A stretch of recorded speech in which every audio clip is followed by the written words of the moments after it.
Welcome to Damsels in Dialogue, a podcast dedicated to the female protagonists in fiction, film, and the stage. Co-hosted by Katie Zutter and India Marie Paul. For our 4th season, we take a deep dive into the leading ladies of the Golden Age musicals and discuss just how well these Hollywood and Broadway characters have aged. This episode, we are grabbing our sweaters and heading to Pine Tree, Vermont to discuss the Haynes sisters in Irving Berlin's White Christmas.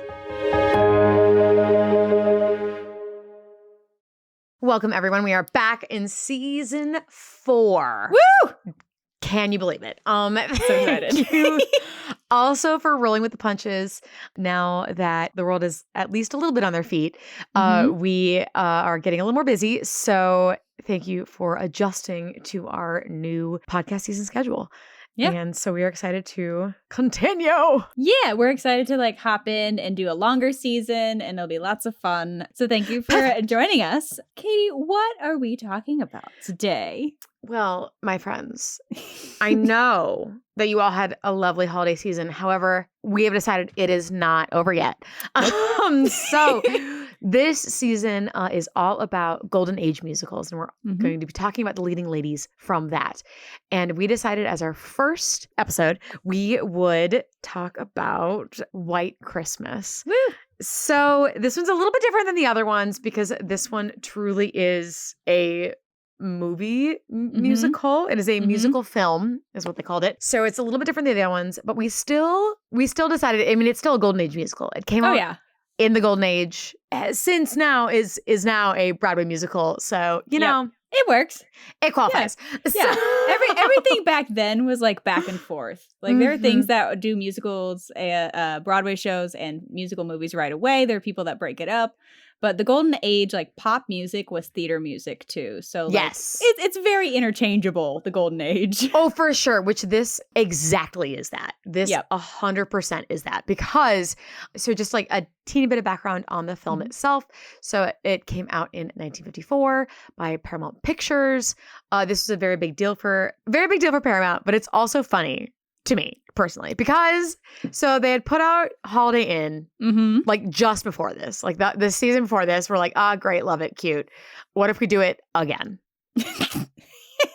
Literally again, the same song, still using White Christmas, still all of that. Irving Berlin, the whole thing. Irving Berlin songs, all the things. We're gonna do the same 2.0. So the biggest thing about this that made it different than its very suspiciously familiar predecessor was that it was filmed in Technicolor, and it was the first film ever released in VistaVision. Ooh. So this was a widescreen process that was developed by Paramount Pictures. That's and it was a huge deal. So this was this was the predecessor of the widescreen visuals of films today. So that was a huge deal. Everyone was very excited about it. Everyone was thrilled. That made it very special, but it does make me giggle because it is so similar to Holiday Inn. So similar. So it's the same set. It's the same set. Identically the same set. Yep. And then they also wanted the same two characters, which they could not get. The men were all over the place, and that we can talk in after hours, but the men were all over the place. So it did end up a little different, but yes, that's what stood it apart from Holiday Inn. Now, the director was Michael Kurtz, and it featured songs from Irving Berlin. So just like India had stated earlier, a lot of these songs already existed. A lot of them had already been done, much like Bing Crosby had performed White Christmas as a solo multiple times before this movie came out. That was just a thing. So, but that was the thing to do. That was what they did in this no time period, judgment. And we love that. Thing. Yeah, and it still was really cute. It turned out really great. And it's so funny because if you look up reviews and stuff, it doesn't really have great reviews from the critics. No, but it has such nostalgia. Yeah, and the music is so good. Yeah, and it aged better than I thought it would, to be honest. I'll say that, I agree with that. Yeah, it aged better than I thought it would, because going into it, much like we do with any character, we look up backstory, which backstory was Holiday Inn 2.0. And that's basically it. They're how can we put all these songs together that we love Irving Berlin? And then do that tailored to these two gentlemen. Now, the one thing I will mention that we can dive more into in the after hours, but is so when Danny Kaye was officially signed on instead of Fred Astaire, they actually brought in people to rewrite it for him because it had been written. Literally, this whole film had been designed around these two other actors. So when they couldn't do it, they brought some people in to rewrite it for Kay, and obviously not the entire thing, but yeah, he's find out after hours. He's very different because that's drama. Yay. So he is very different. So they did rewrite it a little bit for him, which is cool and clever, and I really liked the dynamic between him and the actress who plays Judy, who is Vera Ellen. Now, Vera Ellen was a rockette. She is a phenomenal dancer, and you can tell. And I think it is great that she stands next to Danny Kaye, because Danny Kaye is a very physical actor. He can still dance, don't get me wrong. Oh, yeah. But you just can't compete with her. So him being a physical actor, at least he looked good next to her, if that makes sense. I agree. Because that was just his acting style. Yeah.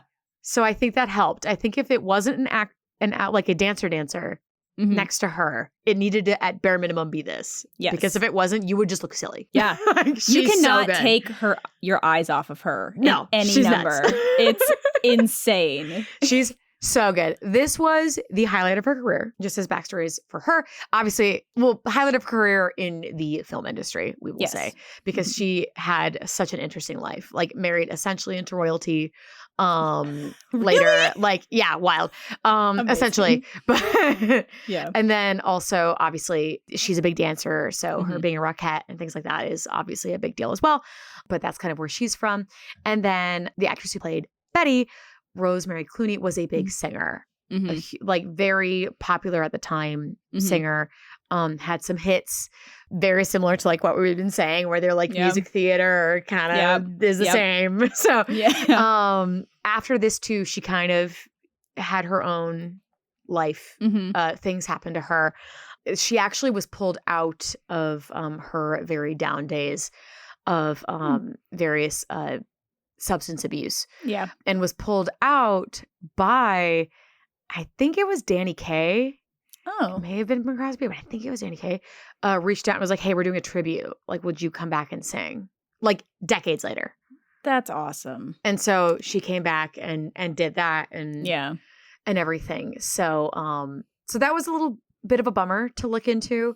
Yeah. That she had such a hard time after such a lovely movie. And she was so young. She was in her early 20s when she did this. She was I had no idea. Yeah. Next to Bing Crosby, who was well over 10 years. Like almost 20 years older than her. Yeah. I was about to say it's a couple decades, right? Yeah. It is. It's not. I don't think it's quite 20, but like pretty darn close. He was 51 making it.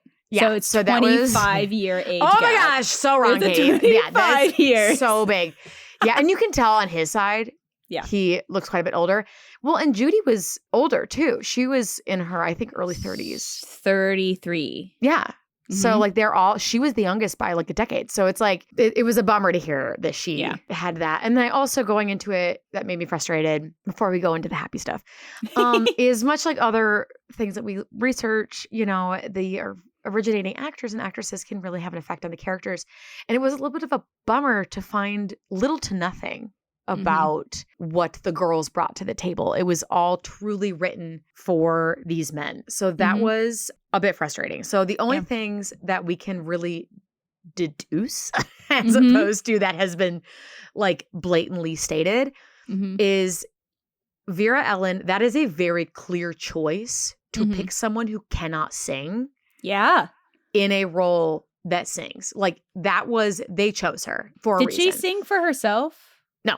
Okay. She was dubbed by Trudy Stevens. There is some articles that say that Rosemary dubbed both, but that was then proven incorrect. Okay. And it's Trudy Stevens did it.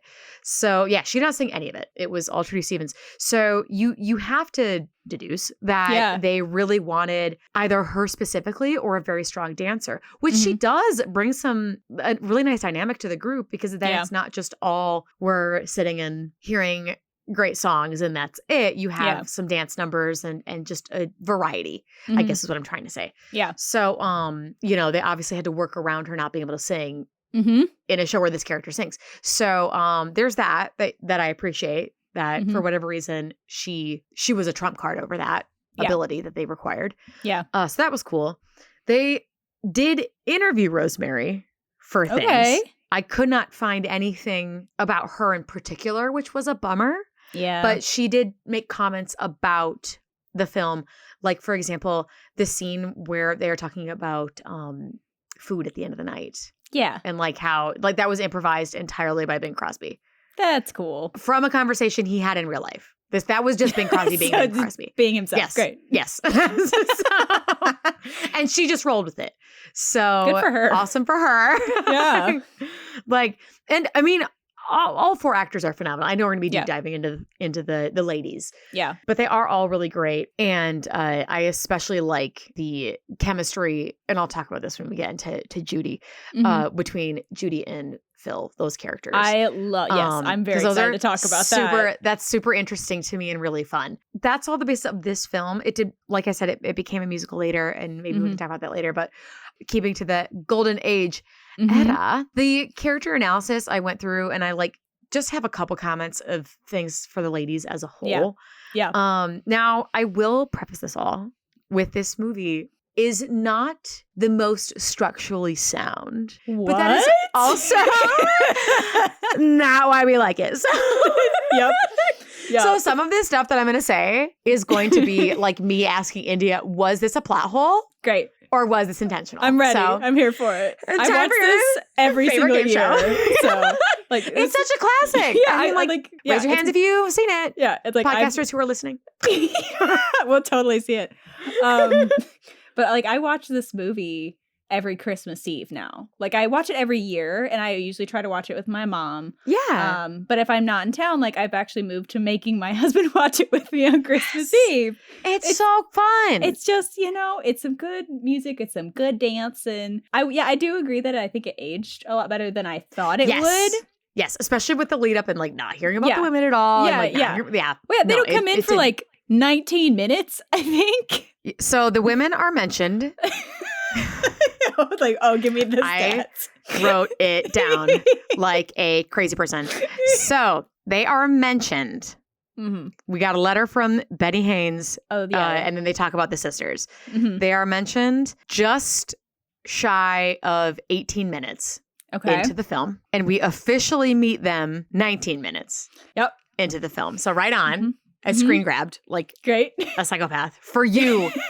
Followers and you're welcome. Listeners. You're so welcome.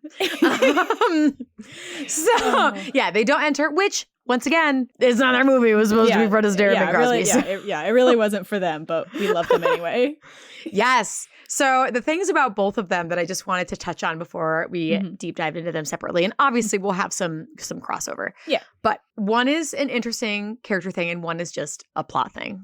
So the interesting character thing, before we say something silly, was so they are immediately set up to be like parallels to the gentleman. Immediately. Yes. Almost verbatim how they talk and the lines they are given, which is so interesting to me because I feel like that's not a thing anymore. Like now men and women are not finding, or relationships in general are not finding matches that are the same as them. Yeah, it's you're not meant to ever doubt that they're supposed to end up together. Like they're built for each other, and you can definitely tell that the women were written after the men's parts were written. Yes. Well, and it's so funny because they're so similar. Like the couples are so similar to each other. It is wild. No opposites attract. It's just like easy. No. They're the same. Yeah. Which once again, they're just like spoon feed. Here's a fun movie. Yeah. Did you like this song? Blue skies. Yes. Yeah. So it was like, right on the money, right on the head. Okay, we got it. All right. And then the other thing that is just, I don't know why they thought of this, and it's just so ridiculous. Their unnecessary inciting incident is, there's a warrant out for their arrest. I hate that so much. Like, you couldn't think of anything else? Like, you couldn't just happen to be on the train together the next day? Like, why? I mean, it's funny, don't get me wrong, it makes me laugh, but I'm like, it's just so left field. I am curious because I do know that the sisters' reprise with the guys was them like Danny Kaye and Bing Crosby were goofing around, and the director put it into the movie. Yes, so I'm wondering what was this written is also before. a gag. Like I was like, I'm wondering if that was they had to write that, so the guys had to cover for them leaving.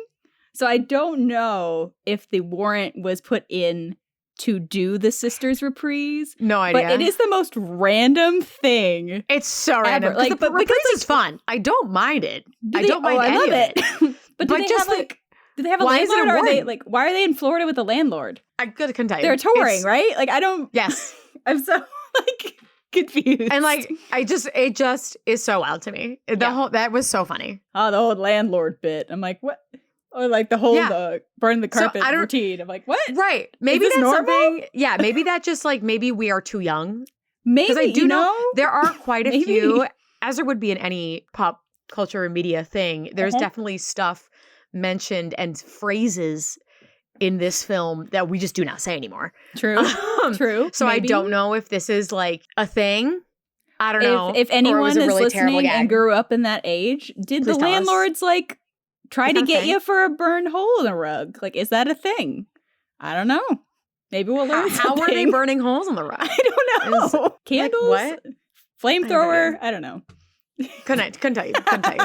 So that was that I had for just like both of them as a unit. Everything else I could kind of piece out separately.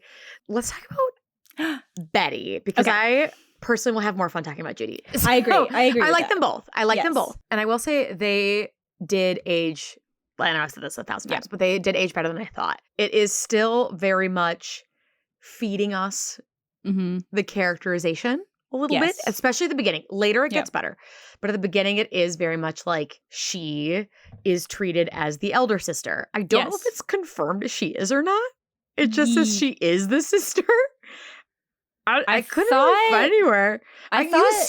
You assume she's the older one. Yeah, I think she's the mother hen. Yeah, I think it's those kind of things. And when she's talking to, so you Judy's assume talking to she Phil is about it. Yeah, but there like no ages are mentioned. Yeah, that's true. Other than the casual comments of, "Oh, you're too young to be feeling such and such," Yeah.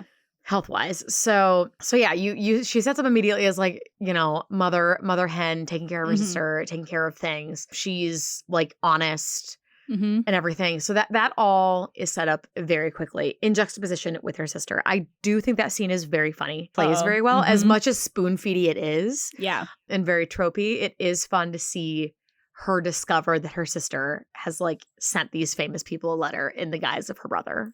Well, yeah, and that is still funny. It automatically sets them up as women, one, who have jobs in the 50s, which is a time when you're supposed to be a very nuclear family and and being a mom this and everything. is also takes place earlier. Oh, that's true. That's the true. film takes still place like way vaudeville. earlier. Yeah, it's still vaudeville and stuff.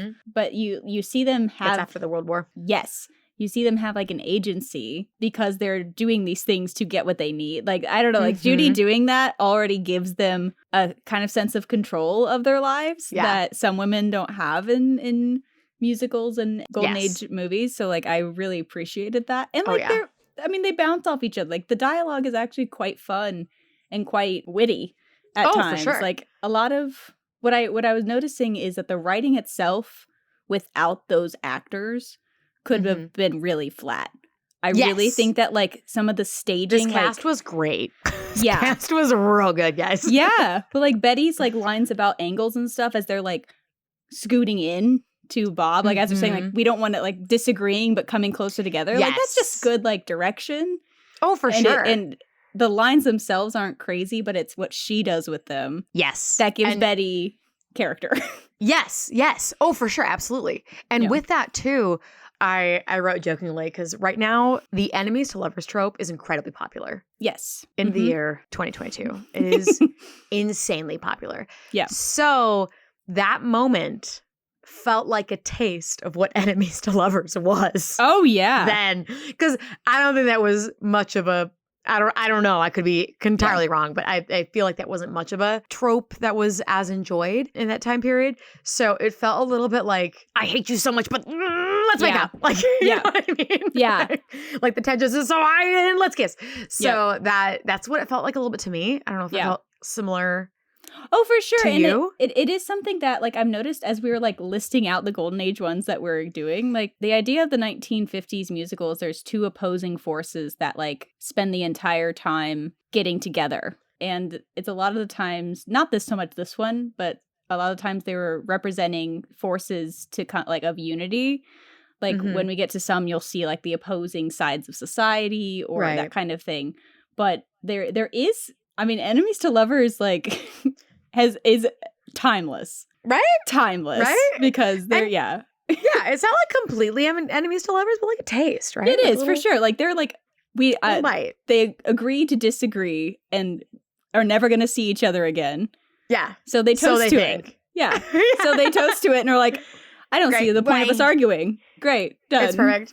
Yeah. And I enjoy that a lot. I love. It's so good. Yeah, it just cracked me up. There were some, following along, there were some continuity errors. Or maybe it was just she had time to think about it. So this is a question for you. Yeah. Was it a plot point or was it on purpose? Round one. So originally, she questions the heck out of Phil over these tickets. She's like, Bob would absolutely not give these to us if he's going to think that we need something from him. Like, are you sure? Like, questioning him the entire, he is literally picking her up and like putting her out the window. And she is still like, but are you sure? So, which makes perfect sense for her character, how she's built up. However, in the next shot, they see the men getting on the train and they like hide. They're like, oh no. And then the very next shot, they run up and she hugs everybody and she's like, wow, thank you so much for the train tickets. This was phenomenal. And I was like, wait, what? So, India, was that a plot problem or on purpose? I think the hiding in the dressing room was because they were in their nightgowns. Fair. But I do think that all of a sudden we're ignoring the fact that she knows for sure Bob did not. Like, I think they play with how intelligent she is. And they play with how intuitive she is a lot, which makes her really floppy at times as a character. Like, I think she's way smarter. Those problems. No, Judy's really consistent. Pretty solid and consistent. Yeah. But Betty, they kind of like, they use her as a plot device a lot. Yeah. Yes. Yeah. I see that too, where she's like, all of a sudden it's convenient for her to like be totally fine with the tickets, not trying to like hide because she knows they're not real. Obviously, like, you thank someone for it. But she would have totally been like, thank you for the tickets. Yeah. Like, excuse you, Phil? Well, that's, that'll, so it's a little bit of both then, is what I'm hearing. Yeah, I think I definitely think the hiding was because they were not dressed. Okay. And the amount of outfit, like, I still don't understand how they fit all their wardrobe in that luggage. I'm still a little confused. That was not real. That was not real. Yeah, the amount of outfits they change into. Side note, phenomenal. I would wear. Oh yeah. All of her outfits. Judy's dresses, hands down, and honestly, all of both of them. Both of their outfits are stunning. Yeah, I just want her like black velvet pony club dress. Oh, I just with the rhinestone gloves. Oh my god, I love it. Yeah, what a queen, what an icon. Costumes, amazing, phenomenal. It's just now they also go back and forth. Something that stays pretty consistent, which I do like. Something to go off of the actors or the actress's ability to really portray this is something that she gets that not many other characters get, if any of them. She has many moments of making decisions without speaking. She has lots of shots where you see her either thinking about something, deciding to do something, discovering something without lines. Yeah. And not many of the other actors get that. A lot of the other actors talk their way through things. That's really cool and very enjoyable to see. And one of those first moments is right before her sister comments that Betty is a slow mover with relationships. Is how she takes in Bob when Bob helps her off of the train. Like that little bounce. Yeah. And you see there's so many layers where you see her enjoy it. Yeah. But you also see the wall go up. Yeah. Which is very hard to do when you're in a train and being carried down. And you know what I mean? Yeah. Like, that's what I mean. She did that very well. Rosemary made Betty have a complete personality. Yes. When, if you look at the page. Had a whole arc. Yeah. If Had you a look at whole the arc. page, it doesn't work. It's just plot devices. Yeah. On the page, she's plot devices. And in real life, the way she acts that out loud is really lovely to see. Something else I also enjoy about her character, Mhm. and I don't know if this is her choice to deliver the lines this way, Mhm. or if this is how it was written. I'm not sure. But something I enjoyed way more than probably anybody else did was when she laughs when she goes to get the letter and the secretary has already read it. Yeah. And she thinks it's so funny. She's like, how do you do this? Like, Yep. do you hold it to a light? And she's Yeah. like joking. She thinks it's funny, Yeah. and that whole conversation. And someone who typically is typecast as like the mother hen would Mhm. also be kind of like a hard ass, Yeah. and she's not. She's still a young, sweet, Mm-hmm. fun-loving girl. She just has priorities. Yeah. Yeah. Like that was a moment of joy for her. Like you Mhm. see that moment of like enjoyment of someone that Yeah. you don't get in like any of the rest of the movie. No, outside of her being with her sister, but like, Well, yeah. it's just, it was really fun to see her just be fun and Yeah. like not like immediately take offense or anything like that. Yeah. So it really, she wasn't playing this character as a like stock Yeah. character, Yeah. which was fun. So I enjoyed that moment a lot and that made me giggle a lot. And I'm like, who's going to remember this from the movie? Oh, I love that. Well, and then we get to like one of the biggest use of plot device, which is her not talking at any point about what actually happened on that phone call. Yes. That is, yes. That was Mhm. infuriating. So Yeah, it's like, no, I don't Like, believe it. I don't believe what? it. no. And they kind of, it's like, Yeah. she made it work. She made it work the best she could. Yeah, she did. Because there was these instances of, okay, and I'm reaching hard, my friends. Uh-huh. I am hard reaching to make Mhm. this work. So this is Mhm. definitely plot point issue Mm-hmm. that they were desperately trying to cover. So it is also both things. It is a plot point issue and on purpose. Yeah. Yes. Where, okay, so she could tell her sister, but she doesn't because her sister immediately goes, what's wrong? You should eat something. No, but you should eat something. No, I'm fine. Walks into the room. Bob, you should eat something. Nah, no, I'm fine. Yep. I don't want to do your damn song. Yep. Yep. And she had just been told to eat something the night before. That Yeah. cult like harkened back to that. Yeah. So she's Yeah. having those emotions. Yeah. So they're kind of playing it as an emotion thing. And then of Yeah. course you have the like, but they're gonna end up together spoon. Yeah. Yeah. Because she throws the music down. And Mhm. as she walks away, she unnecessarily knocks a chair. I was just about to say, how do you And feel about the then- chair moment? Yeah. Well, here. So he does that. She does that. Walks Mhm. away. Yeah. He takes the music, throws it down, unnecessarily hits the piano.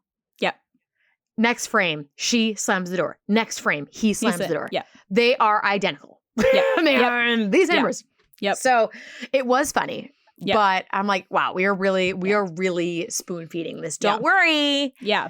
It's gonna be They're fine. gonna end up together. They're gonna be fine. Well, like, you know what? I could have suspended my disbelief enough to be like, she's not going to directly ask him.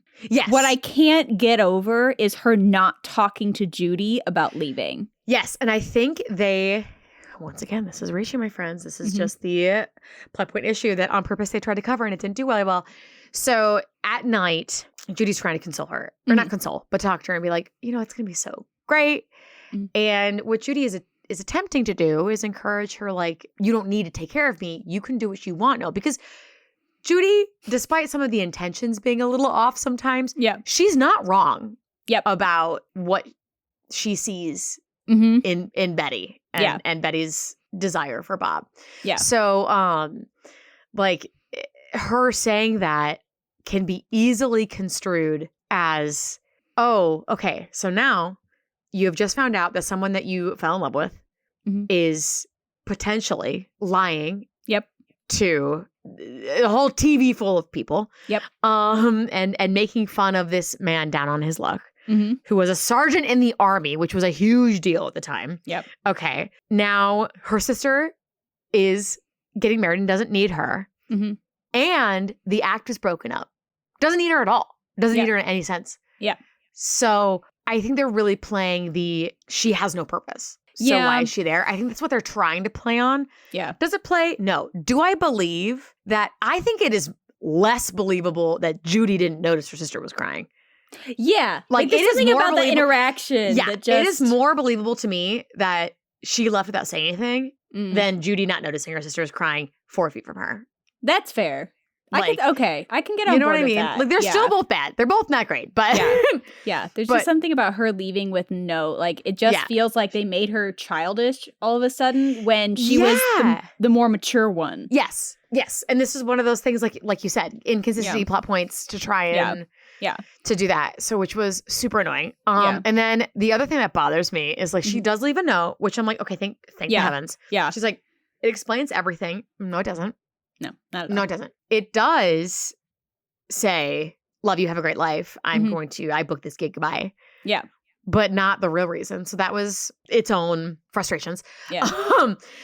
But these last 3 bullet points were so cool for me for her as a character. Okay. So coming up to my favorite Betty moment in the entire movie. And she does these moments so well that it really caters to her acting chops as opposed to the writing. And something I did not really notice the first couple times I watched this, it wasn't until I was really digging in her character to see why she wouldn't want to do this song.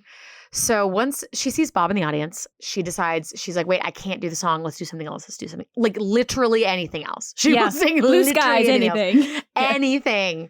And they're like, no, it sounded great. And then she ends up doing it. She kills it. It's beautiful. It's amazing. Oh, stunning. However, I did not know how deep that went until like really looking into her character. And that is so cool. And this is such a complex moment for a female character. And I love it. I love it.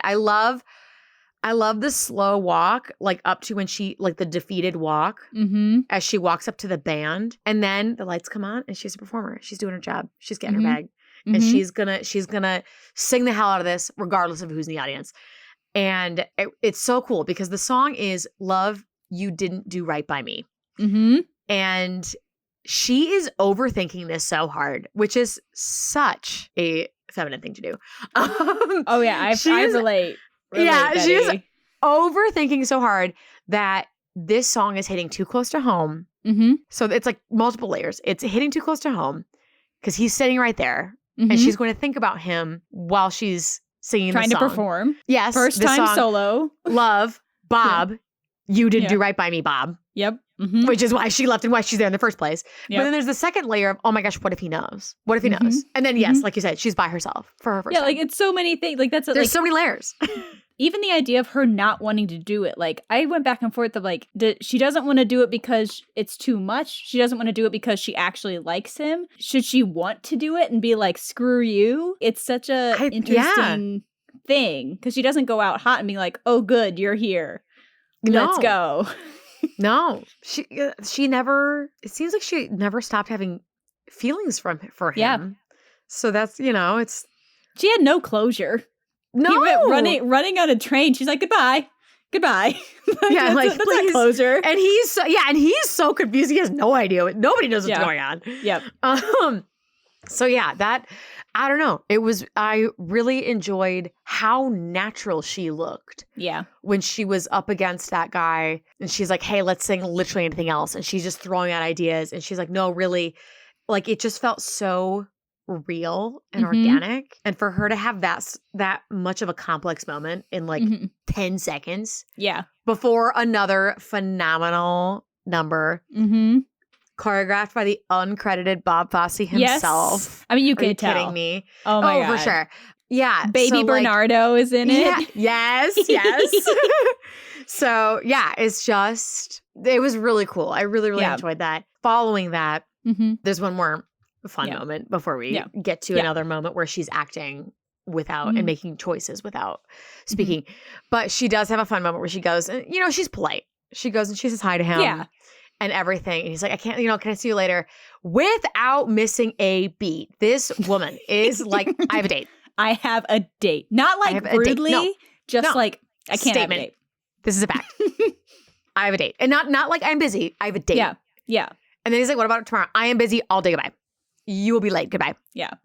Like, and putting that all on him. Yeah. She's putting it on him. You will be late. And that does, like, if you think about her as someone who chooses, rather than to deal with things, to, like, run from them, which she did by running away, literally. And in this moment, she's being polite. Like, she's not rude about it. She's not physically, like, trying to she's not hiding, but she is actively going the other way. Mm-hmm. I think that's a really interesting personality trait, where she is a strong's an overused word, but, like, she's an independent woman, but you can tell that when she really wants something, instead of allowing herself to have the full emotional moment, she goes, okay, I'm not, and walks away. Yes. Which my wall is up, goodbye. Yeah, which is very relatable, I think, for a lot of people. Yes. Like, so I do think that I've poked, like, at, like, some of the holes in the floppiness of her character, but I do think there is a consistency in that she is actively has a wall up where she won't allow herself to go past an emotional point. Yes. It's a control thing, you know, like, that she's in control of this moment, because otherwise she might break down. Yes, and she doesn't want to do that. No. Because she's an independent woman. Yeah, exactly. And then it leads to another beautiful moment of her acting choices. There is a funny, very obviously, like, hey, enjoy watching the TV moment. Yes. That makes zero sense. In her, like, gown, as she's watching the Ed Sullivan show. And, like, they're all, like, everybody in the scene is like, yay, having a great time. And I'm like, okay. But then it cuts to a moment where he's done singing, and then Bob explains what he's really doing. Yeah. And she, in one very tight shot, as they zoom into her, you see her do so many things at once. She goes through so many emotions. Yes. She discovers the real intentions. She puts all the pieces together, and she makes the decision to return. And you can see that in her face. And that makes Rosemary such a good actress of that time, to be given nothing to say in lines where she has been a plot device this whole time. And for you to, like, be able to completely understand what she is thinking. It's so good. Is beautiful. It's a stunning moment of cinema. Oh, yeah. And I don't know. I really enjoy that, because, like, the men don't really get that either. They are not given that opportunity. She is able to do that. So I noticed props to that kind of weight difference when Bob was talking so much at the table at the Pony Club. And I went, man, she doesn't really get any lines in this moment. She gets, like, maybe one or two, and then a couple one-word answers. But, like, it's mainly him talking. Which, I mean, obviously she's still upset with him, but, like, I think that's like, tracking it, like, they really give very little lines to the female characters, and her. Judy even less. Well, I would argue Judy has more. Her and Phil talk a lot. That's right. And she has significantly more agency with him. Yeah, granted, it's a whole different relationship, which we're going to talk about next. Yay! But yeah, it's part of me is like, did they do this because they didn't want to give her lines? But, like, the way she delivers those moments is so good. Yeah. And something I am disappointed about. Okay. Before we go back to great things. Yeah. Is very obviously, after she has this moment where she decided to come back, you can tell by how she greets Judy. Judy expected her. Judy was anticipating her. So clearly they've spoken. And that's something that I am disappointed in, that we didn't get to see. I agree. See that phone call. Yeah. See that telegram. See whatever. It could have been a minute and a half scene, not even, of like apologies and everything for them both to have that closure. And I am disappointed that didn't happen. And I know that didn't happen because it's about the men. But yeah, I mean, I think that would have been a really cool, because that's one of, like, there's not a scene that they get together that isn't a very specific plot device in it. Like, you have to gain something for the plot. So, I mean, like, and every scene has plot in it, but of course, we could have very easily had a scene of them being sisters, and the first one's the closest one we get in the dressing room. But we're setting up the joke of her sending the letter. Like, there's not character development moments for the women as much as, like, the entire dressing room scene for the men, which is a one shot and awesome. Full, like, character development. I mean, you're harping on the fact that Bob doesn't want to date for, like, a couple minutes. You know, like it's more than just the plot device in that moment. So, like, we don't get that kind of meatier character work. Yeah, and I understand they probably wanted to make it a surprise that she shows up in the end. Yeah. But it would have been fun to have that phone call, have both of them stumbling over sorries to each other, and then Betty being like, I can fix this. Let me tell you my plan. Yeah. Fade to black, fade to whatever the next scene is, you know? Yeah. So that was a bummer that I didn't like. But, you know, it's not the end of the world. I just would have liked to see it. Yeah. Everything's just fine again. You know, like everything's like it's Yes. I did enjoy though that in the end, when they do get together, it is her choice. Yep. She is the one who brings the white knight gift, which was, he was kind of referring to himself as that for very casually throughout the movie. So for her to bring that to him as and it's very open-ended. Yeah. It's not like we're getting married. It's not like. No, yeah. It's like you have the reconciliation also without a conversation. Yes. You have it with like a moment. Yeah. You know? And they do it again. He opens it and he looks at her holding it in a question and she responds with her face again, like the icon she is. And you see it. You see her look and she's so confident and she just nods and you know, she's like, I made this decision. This was my choice. Yep. And he gets that confirmation. Consent was had. Yep. Let's make out behind this tree in front of my entire just battalion. Thank you. On set, middle of a song. In front of children, yes, please. Yep. So yeah. But I did like that. I did like that it was very consensual. It was her choice to reconcile that. Yeah. So overall, I think you're right. I think she's the one who made this character who could have been entirely plot devices, made her more dynamic. Yeah. Gave her a lot more personality, even just like with the tone of voice and some of the one-liners they do give her. Yes. One of my favorites is, what is this? The best 2 out of 3 at the end of like the dance number, the best things number.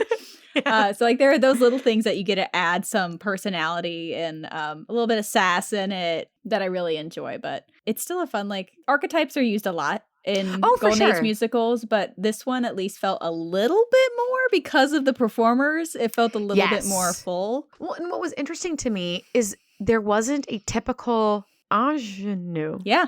I say that weirdly because they're really, like, they're they leading ladies. Like, but they didn't feel like ingenues. Judy has moments where, like, you could have made her a femme fatale, but you didn't. Yeah, you made her, like, she's this cool, Judy... I don't know. They're quite dimensional characters. Yeah. But we can dive right into Judy because I am so excited for her. I like her so much.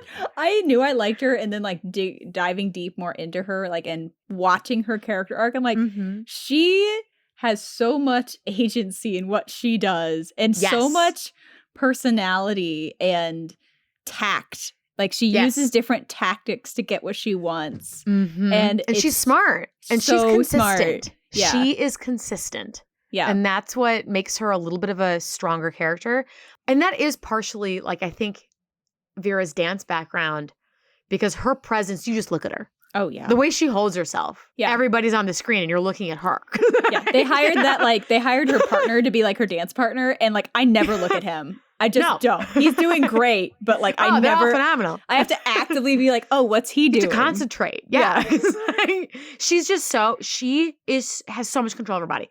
Yeah. So, and you can see that confidence come out in Judy, which I think works so well, you know, like going back to the beginning and going through her, you know, not even telling her sister, just going ahead and doing it.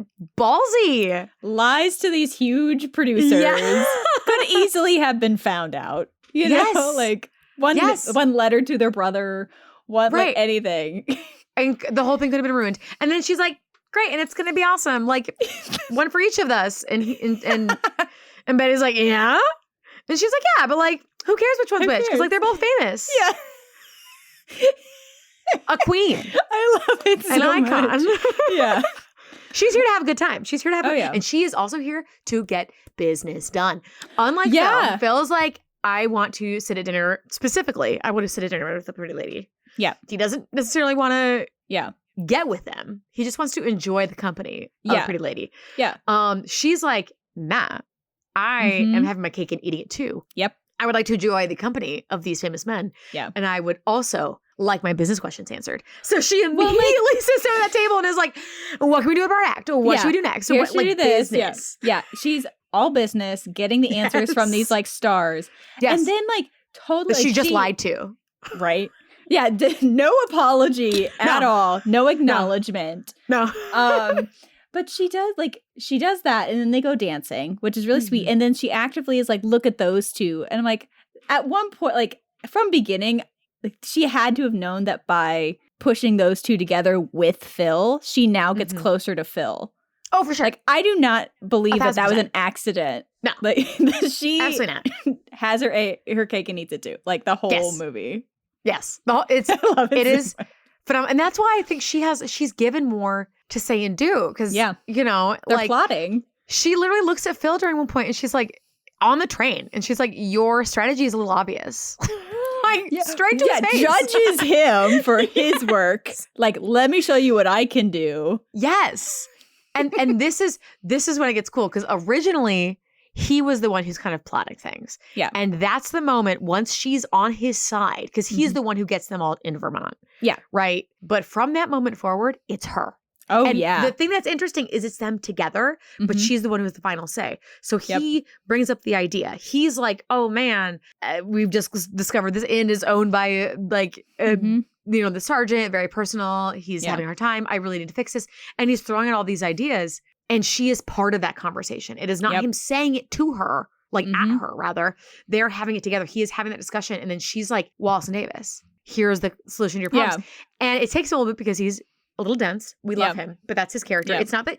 Oh, he's great. It's not that he's not listening to her. It's that he's a little blonde. Yeah.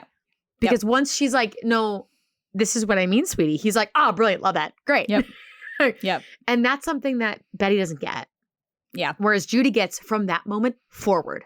Every other idea he has is her. It is planned with her. Yeah. So he's like, I have this, he brings the problem to her, discusses options, and then she's like, this one. Yeah. You know, and it's a conversation. It's not I'm talking at you. I'm not talking at you about food that will change your dreams. I'm not talking at you about the show I want you to be involved in. Yeah. It is a conversation. And that's what makes it so different. I do giggle a lot when they heavily set up that midnight snack conversation. Yes.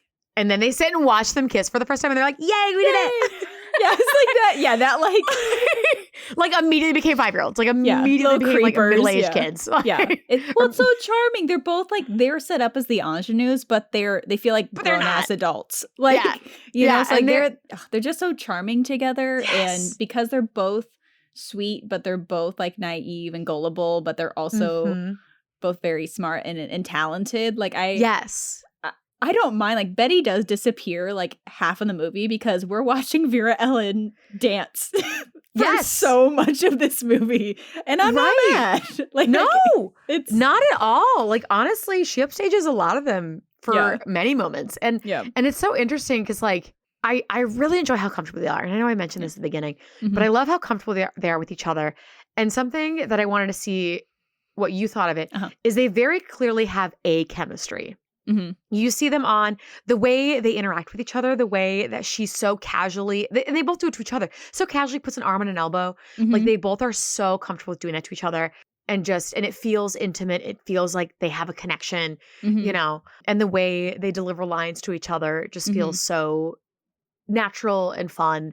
And I enjoy that a ton. I don't know if they're playing it off as being so innocent because clearly they haven't kissed until the sergeant makes them. So Phil is very much like I like to enjoy the pretty ladies by looking at them. Yeah. But I am too nervous. I'm too nervous to touch them, you know? Yeah. Yeah. So, which is very innocent and cute. So I don't know if it's like they were playing very hard on that. But to me, I don't know how much of a romantic chemistry they have. But their chemistry in general is phenomenal. But I wanted to see if you thought that as well. Did you think they had like a good romance chemistry? Or did I just pick up the wrong things? I think the reason why you lose it is because you don't see them dance together after the first initial dance. And when they don't do it very much after, no, they do like little bits. They have moments, but it's not like, a full thing. She has her other partner, like the dance guy. Like they have her, like, right. So I think it's their rehearsing where it's that, yeah. The only time you see a romantic spark is in the best things happen while you're dancing, and I think they do it really well. But I agree phenomenal. That their chemistry becomes very bantery, and that you want them to end up together, but it's not romantic. It's very like of the minds, quirky, fun, and you want them to be together. Like they're going to be a hoot at parties, sure. you know? Oh, absolutely. Inviting them to everyone. Yeah, like, yeah, they're definitely coming. But I think one of the reasons why you miss it is they don't dance together. And that's when the spark hit. And then after that, it's all plotting. So you don't see, it's her, the scene that I cannot get over with her is the leading him to say that they will get engaged as a last resort. Oh my gosh. I love that scene so much. And I think that is so powerful for that time period. Yes. Because this is a woman who is confident in who she is. She is confident in her sexuality. And what really set me off and I was really paying attention to, she puts her hand on his inner thigh and does not move it the whole time. She backs this man into a corner. Now, it's not in a way because she is being very sweet about it. She is not pushing the boundaries. Her hand does not move from that spot. It does not get closer to anything. She does not like grab it. It's not predatory. No, it is just, these are my intentions. And I'm making them very clear to you. Because even she does not keep going when he's like, we will only kiss if it is absolutely necessary. It's not like she still continues. But yeah, I thought that was so cool. Because she is so cool. Especially at that time period because that's normally a femme fatale kind of thing. But no, she is not that. No, she's supposed to be the like young sister. Yeah. And like, I mean, she gets right up in his face. Like she is making the first move. Yes. Multiple times. Yes. And awaiting his response and watching him like slowly, but as she's like chasing, like it's just so. And that's that physical comedy that works so well because he is such a physical actor. And I don't think it would have done well had it not been somebody like that because you do get her very slinky, confident movements and he can confidently, flail. Flail himself out of the way. And it's funny and silly and we all laugh. Yeah. But and the immediate turn is so good. Yes. Of like, I would like, do you think I'm some girl who just goes throwing myself at like, I'm like, oh girl, well done. It was well done. So good. And that scene is a work of art. I think it is very ahead of its time. Yeah. Especially in the other musicals that we're going to talk about. Yeah. Like this is very modern. Yeah, she bounces like she has the femme fatale moment. She has the naive, innocent moment. She's just so much smarter than she lets on. Like she is so complex and fun. But back to my point, like that moment, there's no romantic chemistry as much as she's like pushing it. Yes. But you want their personalities to end up together. Still want them together. Yeah, you still want them together. Yeah, it's not overly romantic as much as it is you're like those two are great. Yeah, they definitely have a screen chemistry. Yes. Yeah. Where I would have loved to see them in more movies together. I know. And like, even when he kisses her, like the way he kisses her, he's like very quick and she's like sinks and like sinks off. Like she makes it romantic as he's like just not a romantic person in it. So it's just so. It's great. Yeah. It's so well done. It plays really well. Yeah. I really enjoy it. I also enjoy that something that she gets that he doesn't is you get a little more of the sister vibes from Judy. And what I mean by that is she knows her sister inside and out. Yeah. She knew from the start. She's like, this is the man. From as she kept going, like she's still in love with him, but she has walls up. And she brings it up a couple times where she's like, I know her. She's doing this to herself. She just needs time. And those things, like she's not wrong. Yeah. However, some of the conclusions she jumps to are also not wrong. Like her thinking, oh, if, that's a totally logical leap to say, okay, my sister is so worried about me and everything. Like, I want her to be happy. Like, she didn't even do this for her. She's doing this for her sister. Yeah. To be like, if I'm off the table, then maybe she'll finally just be with this guy who I can obviously see she wants to be with. Yeah. And so her having those moments where she has that such fierce loyalty to her sister, but not having the whole picture. Yeah. And making the slight mistakes of, oh, this is what she wants, so I'll make this happen. And that misunderstanding of that conversation at night, which I definitely don't believe that she didn't notice that her sister was crying. Like, are you kidding me? Yeah. But besides that, very clear plot hole. That was not on purpose. That was a very bad plot hole. Yeah. That's so common. That's so common for like well-intentioned. I know this person so well, but the one piece that is missing makes you unintentionally sink the nail in harder, Yeah. That kind of misunderstanding is like the best kind of writing, where it's like you believe it character-wise. You're just you're just off a little bit. Yes. And it's not that she's done anything wrong, because she doesn't know. Like all of her choices make sense. Yeah. And are right from her point of view. Yeah. And you're not mad at her for it. Oh, no. Like you were rooting her on the whole time. You're like, oh, so close. Backfired. Yeah. Backfired. Yeah. It's just. Yeah. Like even harken way back to the beginning of the movie where she's like, oh, yeah, they're in love. And Phil's like, you sure? Like, Looks no. like they're mad at each other. Nope, she was right. She's decided that they're going to end up together at the first dance with Phil and makes it happen. Like, she is the driving force of this movie. Let's be real. Love it. Oh my gosh. Yeah. And then the devastating moment when she, and this is the last bit, so because I'm so mad that she doesn't get anything really after this a whole lot. Yeah. She's devastated that Betty leaves. Yeah. She's devastated. And don't blame her. Like you see it's her fault. Yeah. The classic, like, sister, best friend, that trope of of course you'd blame yourself. Yeah. So, but something that I thought was really beautiful for the director to make this choice was as they put the letter up and Judy is reading it, they're playing in the background on the piano, sisters, very softly. And I thought that was very moving. It was really pretty, very well done stylistically. And really hit that impact so that when she did run off crying, it did not feel left field. Yeah. It felt right. It felt like Bob was not lashing out. He was a little bit, but he wasn't he wasn't saying anything to make her cry, if that makes sense. The whole situation made her cry. Yes. Her saying those things, or him saying those things, put into perspective what she had done. Yeah. And then, of course, they come back at the end and they have a beautiful dance and everything goes well. Yeah. But are they still engaged? Are they not engaged? Truly. I don't know. Who knows? Who knows? Plot point? Well, we never get a conversation of Betty being like, "Do you like Phil?" Yeah, like we never get that conversation at all. No. But I am still glad, as much as those moments are a bummer because this was written about the men. Yeah. I truly do enjoy. They are two, especially Judy, Betty still, but they both are very like rounded characters for this time period and did a really phenomenal job portraying them and making them more than they could have been, because they could have just been simple foils that were like silly, but they really weren't. Yeah, no, I was really impressed just getting to know how independent, like how much agency they had in what they did.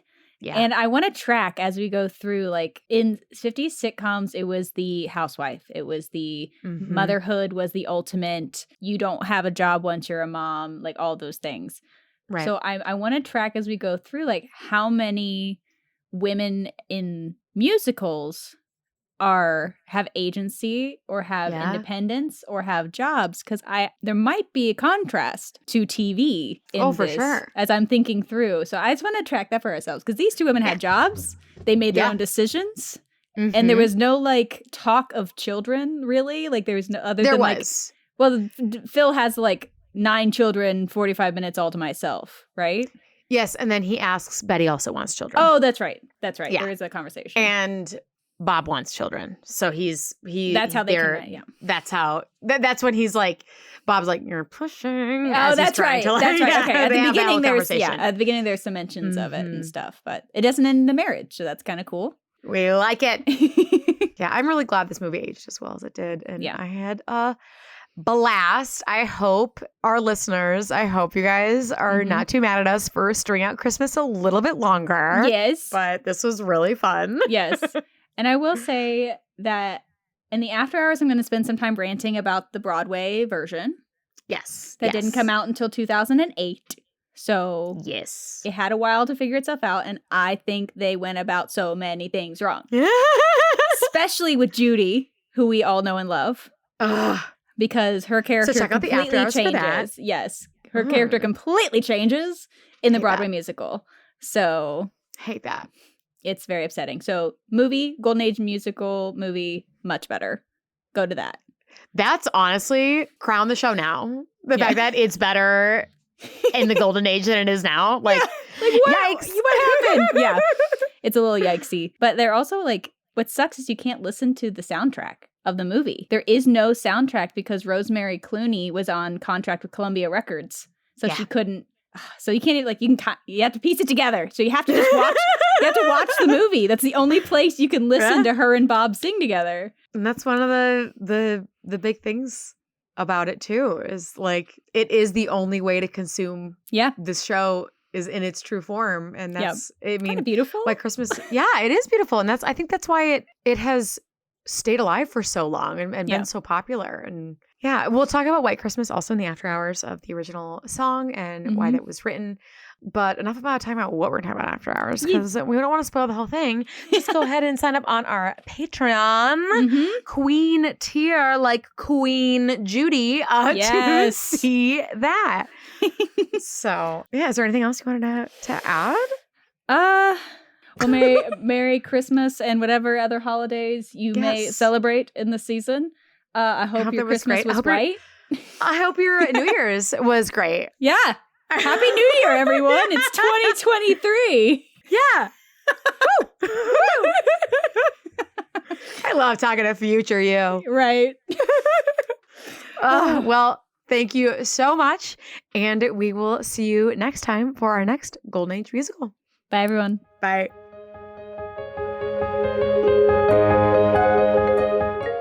Thank you so much for joining us for this episode of Damsels in Dialogue. Tune in next week as we jump to New York City, where Miss Sarah Brown tries to save our souls and Miss Adelaide laments over her crap game running man in Guys and Dolls. If you enjoyed what you heard today, you can help us reach even more listeners by subscribing to the podcast and leaving a rating or a comment on Apple, Spotify, Google, or wherever you are listening. If you want to join us for even more discussions and opinions about White Christmas or any of our episodes, head over to our Patreon. There you can support the podcast and unlock an entire library of exclusive after-hour video podcasts with a new one arriving each month. You can also unlock research notes, bloopers, and more. Follow us on social media and at our website on damselsindialogue.podbean.com. Until next time, this has been Damsels in Dialogue. Have a nice day. This podcast episode is sponsored by Royal Princess Parties, LLC, and is produced by Hello Out There Audio, part of Hello Out There Productions.